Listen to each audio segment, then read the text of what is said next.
Hey guys, welcome back. இன்றைக்கான வீடியோவில் என்ன பார்க்க போகிறோன்னு பார்த்தீங்கன்னா, நம்மளோட ஃப்ரிட்ஜு வாங்கி ஒரு 10 வருஷத்துக்கு மேலே ஆகிடுச்சுங்க.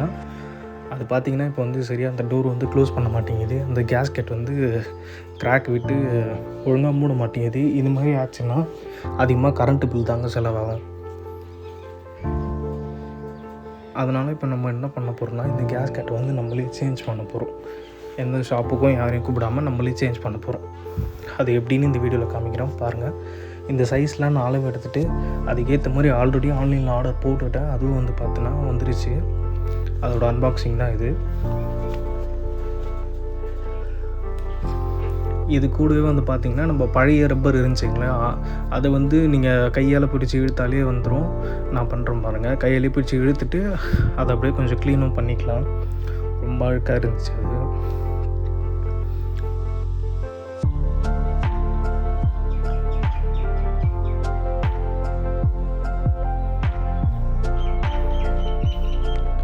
இப்போ க்ளீன் பண்ணி எடுத்துகிட்டு இது வந்து பார்த்திங்கன்னா இன்சுலேஷன் பண்ணிக்கலாம். இது கூட வந்து பேக்கேஜில் பார்த்திங்கன்னா இது 1 hour வந்து சன்லைட்டில் வந்து வைக்கணுன்ற மாதிரி போட்டிருந்தாங்க. நான் 1 hour சன்லைட்டில் வச்சு எடுத்துகிட்டு இப்போ ஜஸ்ட்டு ப்ரெஸ்ஸிங் டைப்பு தான் இது. 4 மூலையிலையும் ப்ரெஸ் பண்ணிவிட்டு அப்புறம் நீங்கள் அவ்வளோவா அப்படியே ப்ரெஸ் பண்ணிகிட்டே வந்தீங்கன்னா அது கரெக்டாக ஃபிக்ஸ் ஆகிடும்.